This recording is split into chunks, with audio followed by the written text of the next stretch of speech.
क्या इन साथियों बीपीएससी तैयारी में ओटीआर कर रहे हैं यानी वन टाइम रजिस्ट्रेशन कर रहे हैं या आवेदन कर रहे हैं, तो आपको बता दें कि जो आरक्षण संबंधित डॉक्यूमेंट है उसका वैलिड टाइम कितना है, यानी कि एक प्रमाण पत्र का जो वैलिडेशन है वो कितना समय तक है, कितना दिन तक है। ये जानना आपके लिए काफी अहम होगा, क्योंकि डॉक्यूमेंट की वैलिडिटी को लेकर भी काफी लोग जो है वो डॉक्यूमेंट वेरिफिकेशन में बाहर हो जाते हैं या कोई अन्य परीक्षा भी दे रहे हैं तो भी, क्योंकि ये सामान्य प्रशासन विभाग से इसका जो टाइमलाइन है वो फिक्स किया गया है। तो आपके लिए बता दें, अगर आपका डॉक्यूमेंट पुराना हो गया है तो आपको नया बनवाना होगा। ओटीआर जो है वो बीपीएससी में हो रहा है या अन्य किसी भी परीक्षा जो बिहार संबंधित परीक्षा है, किसी भी बिहार एसएससी हो, बिहार सीजीएल हो या किसी भी परीक्षा में भर रहे हैं फॉर्म, तो आपको ये चीज ध्यान में देना होगा। रिजर्वेशन संबंधित डॉक्यूमेंट की वैलिडिटी टाइम को लेकर काफी जो है वो सवाल किया जाता है।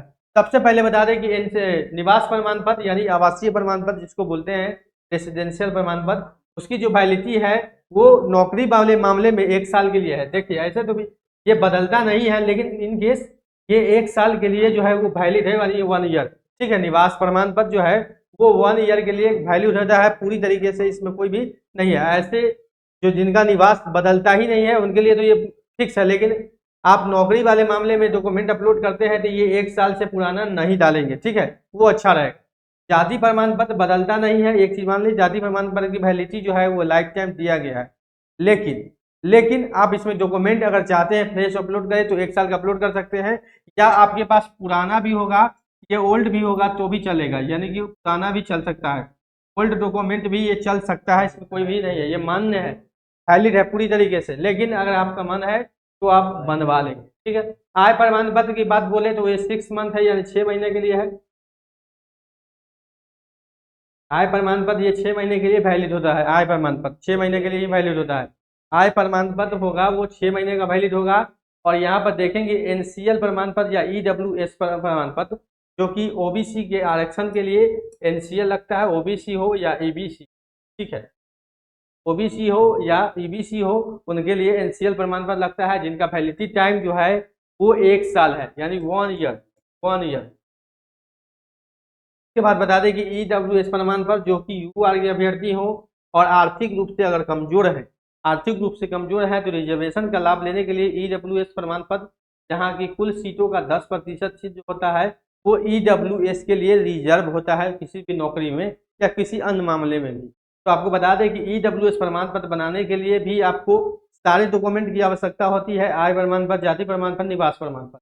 महिलाओं के मामले में ईडब्ल्यूएस बनाने के लिए आपको पहले पता है कि निवास जाति जो है वो पिता का बनता है और आय जो है वो पति का बनता है। तीनों का मिला के जब ईडब्ल्यूएस प्रमाण पत्र आपका बनेगा वो भी मायके से। ठीक, ईडब्ल्यूएस प्रमाण पत्र का जो वैलिडिटी है वो भी 1 साल है, यानी 1 साल से पुराना आपका नहीं होना चाहिए। यहाँ पर क्लियर स्पष्ट रूप से समझ लें, ईडब्ल्यूएस प्रमाण पत्र भी आपका 1 साल से पुराना नहीं होना चाहिए। एनसीएल यानी नॉन क्रीमी लेयर सर्टिफिकेट वो भी 1 साल से पुराना नहीं होना चाहिए। ओबीसी ईबीसी का बनता है, और जो एससी एसटी के छात्र होंगे उनके आरक्षण संबंधित डॉक्यूमेंट में केवल और केवल जाति प्रमाण पत्र लगता है। एनसीएल प्रमाण पत्र अगर कोई महिला बना रहा है जिनका शादी हो चुका है तो एक चीज वो ध्यान देंगे कि निवास प्रमाण पत्र आपका लगेगा पिता का। ठीक है, जाति आपका पिता का। ठीक है, और आय प्रमाण पत्र पति का। ध्यान रखेंगे पिता पिता पति, यानी कि निवास पिता का, जाति पिता का, और आय जो है वो पति का लगेगा, क्योंकि आपका शादी हो चुका है तो जो आय निर्धारित है वो आपके पति की आय के निर्धारण के हिसाब से आपका जो है वो आर्थिक स्थिति पता चलता है, क्योंकि एनसीएल भी आर्थिक आरक्षण है और ईडब्ल्यूएस भी आर्थिक आरक्षण है। एनसीएल में भी लिमिट है, इसमें भी लिमिट है। तो ये चीज समझ ले कि जो डॉक्यूमेंट अगर महिला है और शादी अगर हो चुका है तो इस चीज का खास कर ध्यान देंगे और ऐसा ही डॉक्यूमेंट लगाएंगे। निवास प्रमाण पत्र लगाएंगे पिता का और जाति भी पिता का, न कि ससुराल का लगा देंगे तो आपका डॉक्यूमेंट जो है वो इनवैलिड हो जाएगा। और इनवैलिड होता है तो ऐसा नहीं है कि उस समय इनवैलिड कर दिया जाता है, जब आप डॉक्यूमेंट वेरिफिकेशन कराने जाते हैं उस समय इनवैलिड किया जाएगा।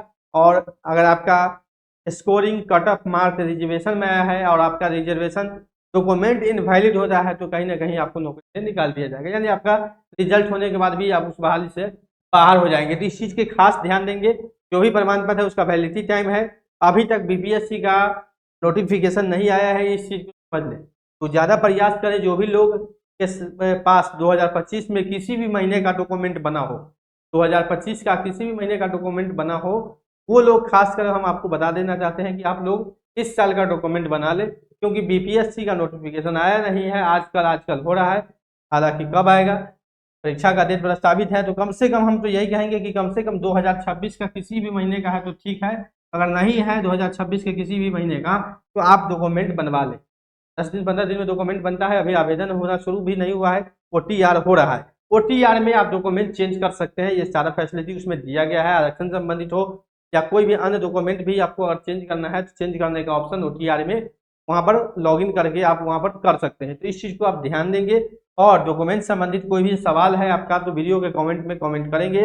और TRE-4 बहाली से संबंधित या बिहार के जितने भी बिहार में सरकारी नौकरी की जानकारी आपको चाहिए, इसके लिए आप नौकरी इंडिया के साथ बने रह सकते हैं, चैनल के साथ जुड़ सकते हैं, चैनल को सब्सक्राइब कर सकते हैं, शेयर कर सकते हैं। मिलते हैं अगले अपडेट।